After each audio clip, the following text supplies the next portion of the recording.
Hello, my name's David Lankus. I'm a professor at Syracuse University's iSchool, and I apologize for my appearance, but actually I'm doing this from the hospital room in the chemo ward at Upstate Medical University. That's actually my pumping drugs into me as we speak, so pardon me if I get a little disoriented. I promise for those of you who are made uncomfortable by the informality or the medical nature of my placement, I will make sense soon towards the end. It does actually relate. But it's also a real privilege of me to present to you. Well, sorry I'm not going to be able to do it in person. I hope you can see the presentation, get what you want, and if you'll notice on the bottom of my slides are my website where I'll post a screencast of this, and you also have contact information to let me know what I got right, what I got wrong, what we agree with, and have a conversation. So I want to talk about the good, the bad, and the great, and really this all stems from a tweet I put out a while ago. Look like this, that bad libraries build collections, good libraries build services, great libraries build communities. And I got a lot of interesting interaction, a lot of yes, absolutely, a lot of, well, what do you mean? Isn't this and that and that? And so I wanted to give you a little bit of sense of what I mean by that. And I think it really talks to the larger concept of how libraries are changing and how we think about libraries, how we prepare librarians, and the role of librarians in what they do.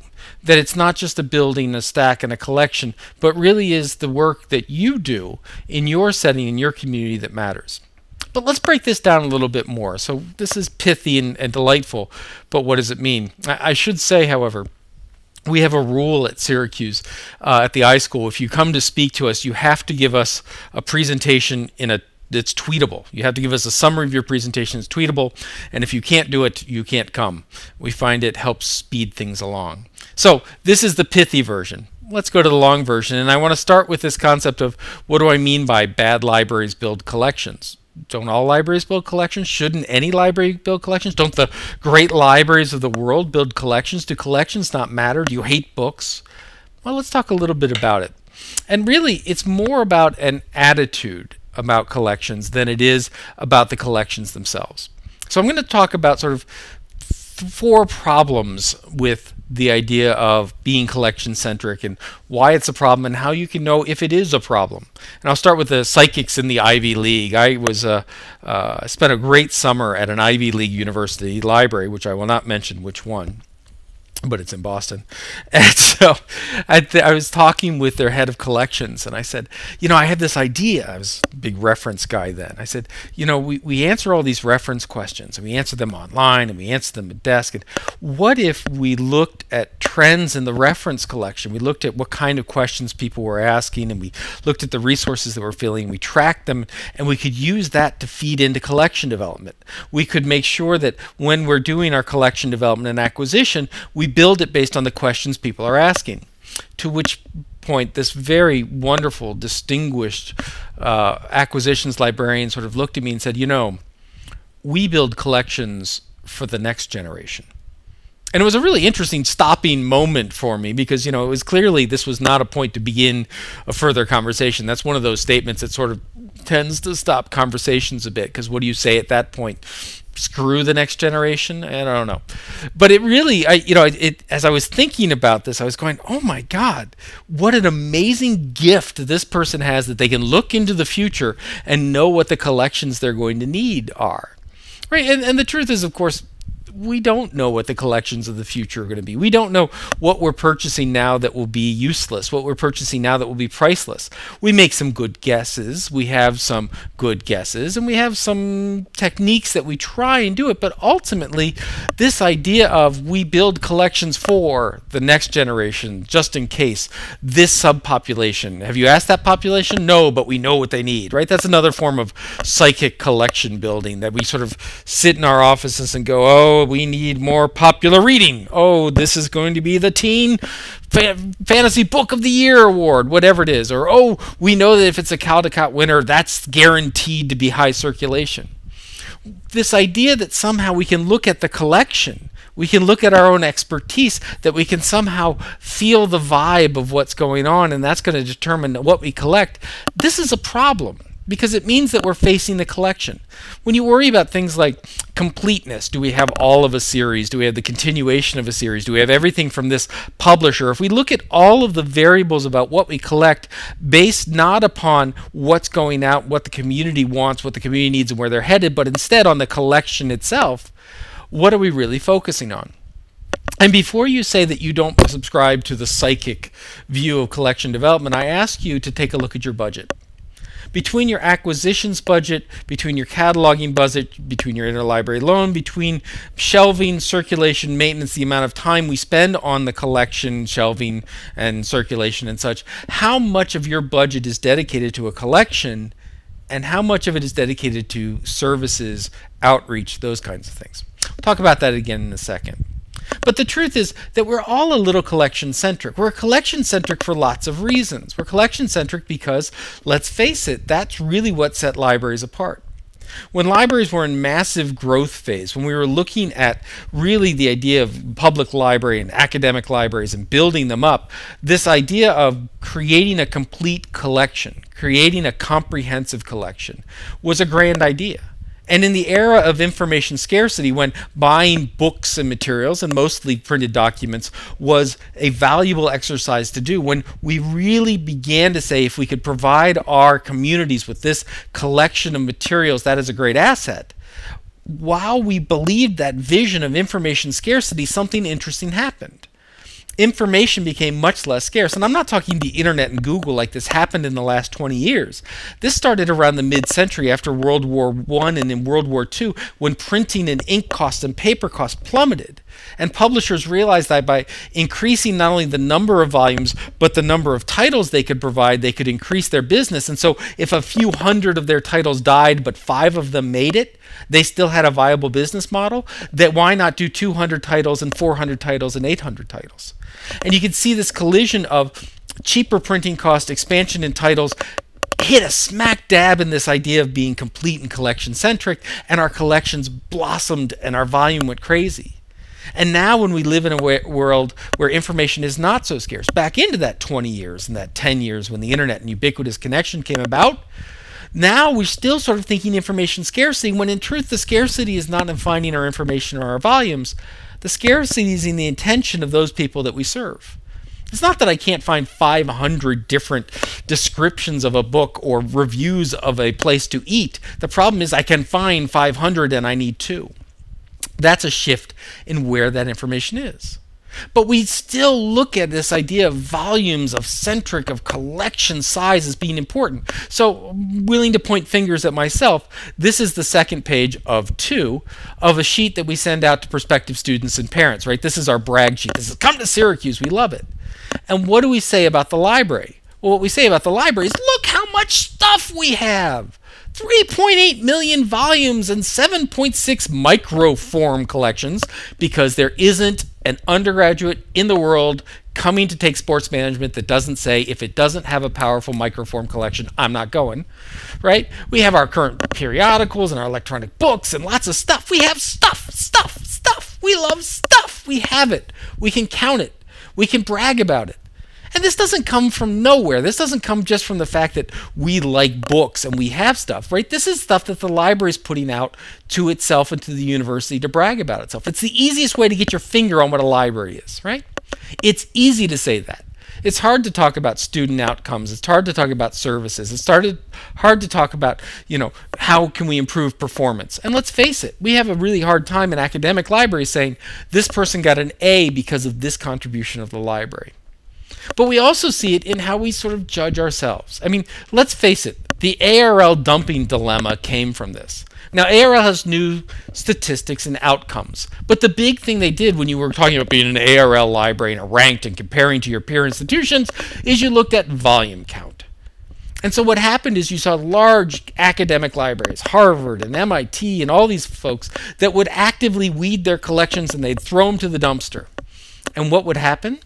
Well, up-and-coming libraries that wanted to get big numbers to brag about, that wanted to increase their volume collection, would go and, in essence, buy or get for free these wonderful discards from the Ivy League, but they would bump up, so now they had 3.8 million volumes and all this other stuff. So they could bump up and play the statistics. This idea of how we count things in libraries has become an obsession, and our collection is the easiest thing to count. In fact, let's face it, in public libraries, it's much better to put that number out there than how many librarians we're hiring, because they cost real money. Please. Right? But it's different than that, right? We see this not only in our own sort of press material. Here's OCLC WorldCat, and what do they brag about? 2 billion items available through here from 10,000 libraries worldwide. We love our numbers. But I want you to do something very interesting. Go to WorldCat. You'll see this. This is their homepage. This is the front thing. This is the library of libraries, what they push out. And then I want you to go take a look at a service like Netflix. Right, you can look at Amazon if you want. You can look at iTunes, Apple iTunes. And I want you, when you're on Apple iTunes or Netflix, I want you to find that number. I want you to find how many DVDs or movies or streaming things or songs those services have. Because you won't. I'll tell you, I dug around. And in Netflix, this is the closest I could get. We have thousands of other movies and TV episodes. Thousands could mean 2,000. Could mean 20,000. Could mean 50,000. Right? It's a very nice ambiguous number. Now, why is it? It's because they're afraid or they're ashamed at how small their collection is? Is it because they don't want to, well, we look puny against other people? What's very interesting in the search engine business, about 10 years ago, search engines used to brag about how many pages they indexed. They no longer brag about that because what they've realized on the internet is the number of pages doesn't equal quality. There's a lot of crap on the internet. There's a lot of repetitive pages. There are a lot of short-lived pages. There are a lot of pages meant to catch people's attentions and break rankings in the search engines. Numbers to Google, numbers to Netflix mean something very different, and they're not that important. And in fact, the reason Netflix doesn't show you that big number up front isn't because they're ashamed of their numbers. It's actually based on something called the paradox of choice. This is Barry Schwartz of Swarthmore College. He's a psychologist, and he's done a lot of interesting studies, and he's looked at this idea of numbers. And what he came up with, and it's brilliant, is this notion of a paradox of choice. And it goes something like this. He talks about how he likes blue jeans. He wears jeans. He goes, and it used to be that you would go to a store and you had like 2 pairs of jeans, women's and men's. And then maybe you had 3 pairs of jeans. You had boot cut, straight cut, relaxed fit. He goes, and you try them on, and what happens is you would walk out of the store and it wouldn't quite fit right, but it wasn't your fault because they really just only made 3 choices, right? So you had the best of the 3 choices. He goes, go now to Levi's and try and buy a pair of jeans. They got 501s and 401s and 631s and 981s and all these different numbers and boot cuts and straight cuts and this cut and that cut. He goes, there are a ton of choices. There are more choices now than you have time. He goes, you cannot try on all the jeans. So the paradox is that you will eventually walk out and make a decision. You will buy a pair of jeans. And that pair of jeans will fit better than back when you could choose between the 3. This will be the best fitting pair of jeans that you've ever worn. But you will be unsatisfied with your choice. He says the reason you're going to be unsatisfied is because now you know that there were other options you didn't explore. And there is a chance that those other options you didn't explore would have been better than the ones that you're wearing. He says, but it gets worse than that. He goes, the fact that you didn't explore them means that you are at fault for not having a better pair of jeans. It's not the fact that the Levi's produced a bunch, it's the fact that you didn't take the time to try them all on and do your due diligence. You picked a convenient choice, and you always have this doubt that there's something better out there that you haven't picked. And so when you look at Netflix and iTunes and Amazon and all of these services, the reason they hide that number for you is not because they're ashamed of it or they're hiding it. Those are actually really good numbers. It's because they've realized that the value of the collection, the value of the stuff, is not the total number of options. In fact, the larger the number of options, the greater the disappointment people can have with the collection. Instead, the value comes from selection, from choice. The value of Netflix is not in how many things they have to borrow, it's how precise their recommendations can be. And how precise they can get you to the right DVD. Based on what you've watched before, watch this one. That selectivity, that narrowing of choice is actually more powerful in the human mind than the overabundance of choice. The overabundance of choice can lead to paralysis, can lead to this paradox of choice, can lead to discontentment. So to talk about being collection-centric isn't just a matter of saying, oh, great, we have lots of stuff, or, oh, we shouldn't brag about the amount of stuff, or even that the amount of stuff we have is unimportant. It's more a matter of what are we doing with that stuff? What are we presenting to our users, our members, as we'll talk about in a moment? Right? So when we being collection-centric, we have to deal with the fact that, one, the collection in and of itself does not have value. In fact, the value of a very large collection may be discontent in those who seek to use it. It's the idea that what's easy to count may not be the most important thing to count. And worse, if we can constantly present the library as a collection, a collection, a collection, a collection. Oh my God, they opened a library in Texas without any books in it. How is that a library? If we constantly present that and we don't talk about the value of librarians, and we don't talk about the value of the impact that collection has in their community, then eventually people will say, well, we have big collections. We can store a bunch of books in a warehouse. We can just buy lots of, we don't need a library. We'll just go license it direct from Elsevier. We'll just go license directly from Overdrive. We'll just go buy this stuff directly and provide it to our citizens, members, students, faculty, what have you, regardless of having a human being in the middle of it. So by pushing and looking at the collection, the reason I talk about bad libraries looking solely at the collection is we're not serving our people necessarily well because we're not looking to evaluate that. And we're not serving ourselves well because ultimately we're making the collection more important than the activity and the action of collecting, of sorting, of serving, of sharing, of making people's life better.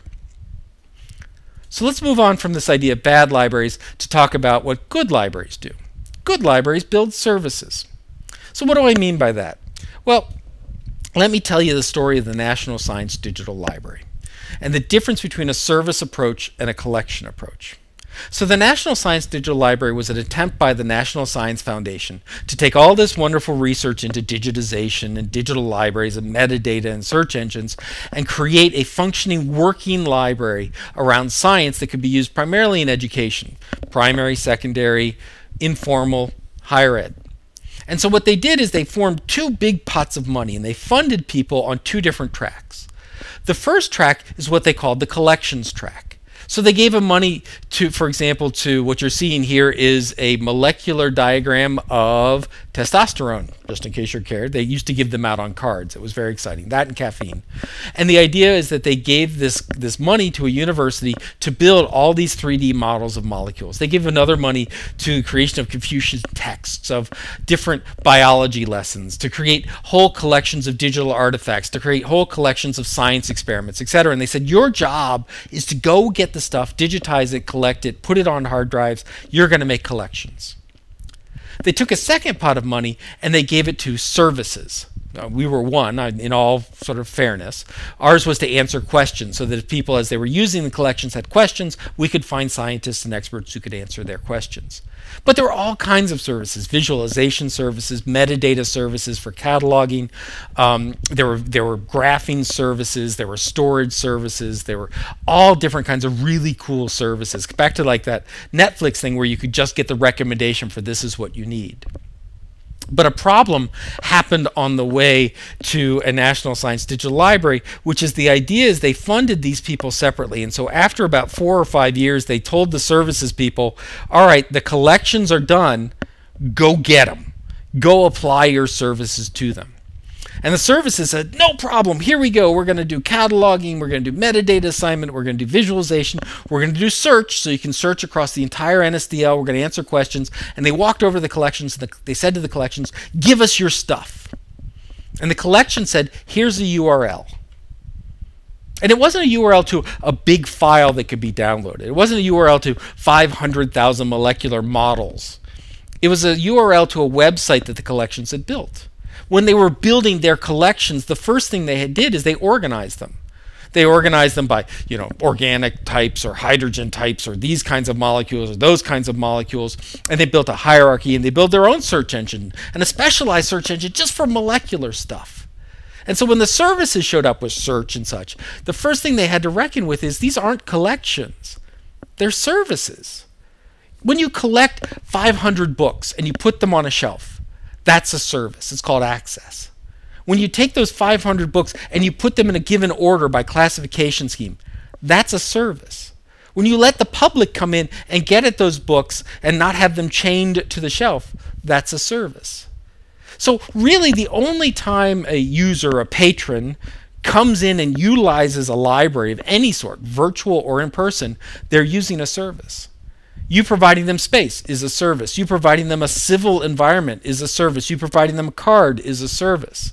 They can't get at a collection without going through a service like classification, shelving, organization, circulation, etc. So really collections exist in the pure form, but they are completely useless without services. So we need to begin to think of libraries not as collections, really as collection of collections, right? We have our licensed resources and our physical resources.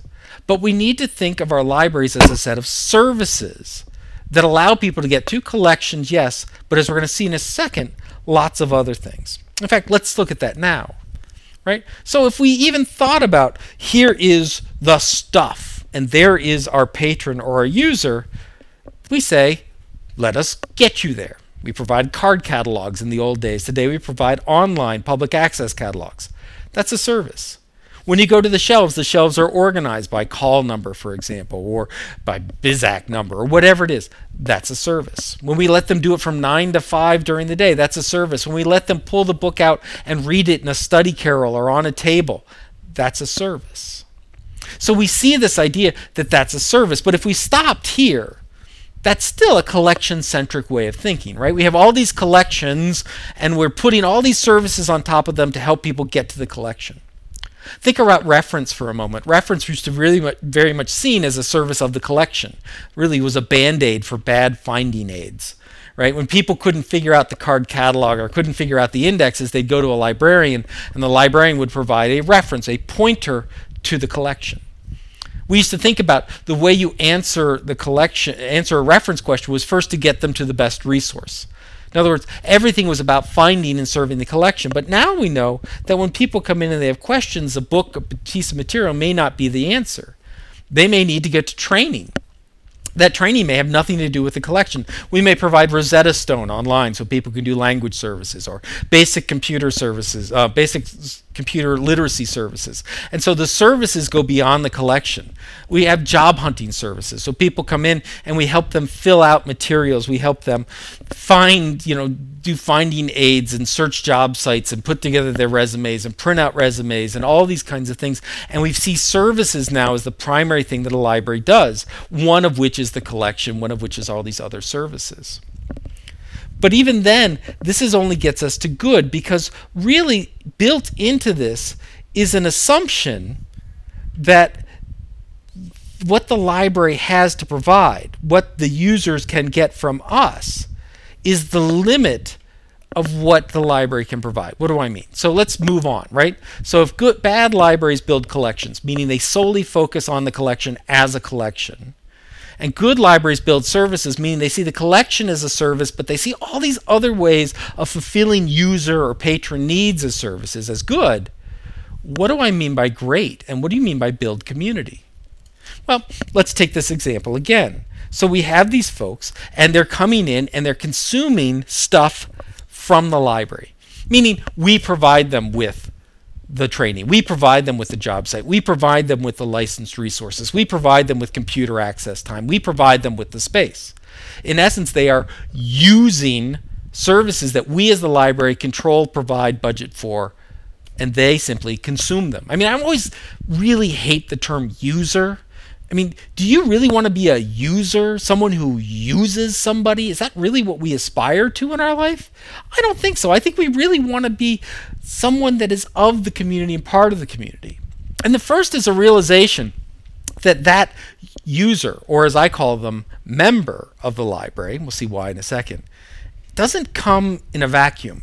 They don't come to the library fresh, where we're the first ones. It's like the most insulting reference question you can ask is, well, have you searched Google? And their answer is, well, have you do you breathe? Yeah, of course I've searched Google. That's why I'm here. It failed. Right? We know that that person comes with other ideas, other thoughts, and there are other resources. So yes, they may well come to the library to get things that we own and we possess. They may come to get things that are too expensive to get on their own, million-dollar databases, large collections of encyclopedia, whatever, the latest Danielle Steele. But we know that they themselves have collections of materials and books and images and thoughts and expertise and dreams and aspirations. Eli Nyberger, who's the associate director of the Ann Arbor District Library, told a story about how he had a member come in and he said, well, you know how I can search for a book through the catalog? And Eli said, yes. He goes, you know how I can use the same system to find out if the book is here or at a branch library? And Eli said, yes. And the member said, why can't I put my collection so that someone comes in, they can search to find out whether it's here or in a branch or in my house? I'm perfectly willing to lend them the books and bring them in. Now, if you're a service-specific or collection-centric or library institutional thinker, that is bizarre and crazy and a stupid, wild thought. But if you suddenly think, wait a minute, the library is a platform that helps community members get what they need. And what they may need is not only to get from each other, but to share. A community need may be to share their own expertise, their own collections, their own thoughts. Then suddenly it's not crazy. Then what happens is the library becomes a place not simply to share what we have, we being the library and our budget, but a platform to get things that we possess, but also that the community can begin to share its own resources, its own expertise, its own books, its own materials, its own podcasts. And they can begin to connect to each other. Expertise. A story of a library member who was a warehouse worker, but he was also a Civil War buff. And he came in and he said, you know, I really am interested in the Civil War, and I know a lot about the Civil War. And one of the librarians said, would you be willing to give a lecture on the Civil War? And he said, sure, that'd be great. And so first time they set it up classroom style, and there was the warehouse worker, and he was talking about the Civil War, and suddenly all these other Civil War buffs were listening, but they also began talking back. And by the third and fourth meeting, they were no longer in lecture style, they were in a round style, and they were sharing. And then they would come up with, and they would go to the library and say, we would love if we could get this resource, or we have these resources, can we put them here in this shelf? And suddenly this whole Civil War buff thing of the community became enabled by the library. But it wasn't because of the library's collection policy, and it wasn't because of service. It was because the library provided a platform for that community to get together and share and utilize resources. And that's what we're beginning to talk about moving beyond the idea of simply the idea that a good library is a bunch of services. Because what a library is seeking to do is to improve its community. It's not, as we've started, seeking to improve its collection. It only will seek to improve its collection if it is of service.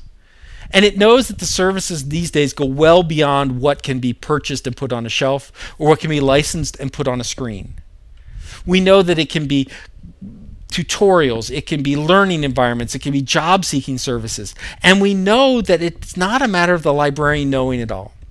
There was a big discussion about 3D printing and makerspaces in public libraries. Should they do it? And there was a big argument about libraries, should they get in the makerspace environment? And I said, absolutely, they should get 3D printers and makerspaces and go for it. And I had one very intelligent response that said, okay, so librarians now need to learn about 3D printing and 3D modeling and this programming language and sending these vector diagrams. And I said, no, stop. It's the last thing the librarian needs to know. The librarian needs to know their community well enough to find members who know those things and are willing to share it and willing to facilitate it. I tell the story often about how my son, who was about 8 years old, went to a BristleBot makerspace program at the Fayetteville Library. And the librarians had it all prepared. And you do BristleBots, what you do is you take a toothbrush, you clip off the bristles, and onto the bristles you attach an old pager vibrating motor, would make it go bzzz in your pocket, and a watch battery to make it go. And when you do that, it will vibrate along the table, and you can race them and put them in patterns and make them do mazes and such. The problem was that the librarians who had gotten all the materials and organized it bought little itty-bitty watch batteries. And these vibrating motors just went through them in seconds. And so the problem was that after about 5 minutes, all the kids were looking around and none of the BristleBots were moving, and all the librarians moved to a corner to say, what are we going to do? You going to go buy the battery? Can we buy the battery? Do we have the money to buy the battery? And while they're having this discussion about how they are going to save the session, the kids start going, anyone got a AA battery? And they began attaching AA batteries, and they realized it would vibrate a lot. And then they realized, why clip the bristles off? If we duct tape 3 toothbrushes together, we get a bristle tank and a bristle carrier. And pretty soon they were having bristle battles. And it was almost instantaneous, because it happened to me at the same time the librarians. We looked at what was happening. We realized how much better what was happening. What was happening is that the librarians weren't leading them through an exercise where the librarians were experts in dishing out what they knew to the users, to the customers, to the consumers. What was happening is the members of the library were using a library space, using a library time, using a library idea, and teaching themselves and learning themselves. And I have to say, when we left, my 8-year-old was like, that is the best library ever. Why? Not because the librarians were brilliant, but because he was brilliant in the library. That's why we don't have customers and consumers and users. A good library has members, community members, be they faculty and students, be they truckers, be they lawyers, be they doctors, be they parents, be they kids. We're members. And the library is of the community, not for the community, not an outside part of the community, not something that can be outsourced, but of and integral to the community. That as the value and prosperity of the community rises, so does the prosperity and value of the library. Ultimately, the success of a great library is not in its volumes and not in its gate counts and not in things that we can touch and count upon, but in the dreams and aspirations of the community. It's in what happens because of the library, not what's in the library. And so now I come back to why I'm showing you all my wires and chemicals and chemo coming in and my bald head and wonderful things. Because there's something very interesting happening in medicine. And I think that medicine can learn a lot from libraries, but those collection-centric libraries can learn a lot by what's going in medicine. And that is, when I look at treatment, it's not a matter of a doctor coming in and saying, you're sick, you're a bunch of symptoms, here's the cure, and walk away. Instead, what happens is the doctors and the nurses, myself, and my wife, and my whole community come together to say, Dave has cancer, we're going to cure it. Sure, the doctor is prescribing medicine, but the community members are making sure that my house is perfectly clean when I'm immune compromised. My wife makes it work because she takes care of the kids while I'm getting the chemicals. It happens because when I let the library community know that I was diagnosed with cancer, sure, the first thing that happened was every librarian became a medical reference librarian, and I received thousands and thousands of emails, which were brilliant about this is Hodgkin's lymphoma, and these are the treatments, and here's the chemical, and here's what you should think about, and get a juicer. That was odd. And the idea that they came together and they started with the reference. But what they learned and what I learned is what I needed was, Dave, you're going to be okay. Dave, I'm here for you. Dave, is there anything I can do for you? Dave, let me tell you a story about my father who was diagnosed and was supposed to be dead in 3 and is now living 20 years later. Those stories, that community, that expertise, yes, the reference, yes, they could find Medline, but ultimately they came together to say, Dave, you're worthwhile. Dave, a library and librarians are about community. Just as my doctor and my nurses and my wife and my family and my work form a community for me getting well. And by the way, evidence and study after study shows that patient-centered care, when the patient doesn't simply receive treatment but is actively involved in thinking about it, crafting it, understanding it, and shaping it, they have better outcomes. So too we need to think about member-centered libraries. Not user-centered libraries, not did we serve them well, not did they come in and were they satisfied customers, but did they come in and contribute? Did they come in and share with us their dreams and aspirations? Did they come in and share their successes? Because just as the success of my doctor will be my health, not their treatment, the success of your library is not in your collection and not in your services and not in your gate count, but whether the member came in and did something amazing and incredible. That's what it means to be a great library, and that's what it means to be a great librarian. A professional librarian is not someone who knows everything. It's not even someone who can find everything. It's someone who can build and make a member feel like they're the most important person in the world. Your collection It's not your books and not your space and not your service and not your license. Your collection is your community. Your collection is their success. Your collection is sharing their success. When someone comes to your library, can they learn about the brilliance of your community? Or do they learn about where your building is and how to search a database? When someone comes to your library, do they learn about the people, their names, their faces, their values, and how their life is better? Or do they learn how to search the catalog? It's about community. It's about greatness by the success of others. It's what makes the librarianship the most noble profession I know of. It's why treating people as if treating their illnesses and curing them, their health, is something preserved for doctors. But the truth is, we're all healthy in different ways. We're healthy because we can dream and we feel supported. We're healthy because we know someone will help us. We're healthy because we're important. And libraries can provide that to our communities. You can provide that to your communities. Go out and be great. Thank you very much.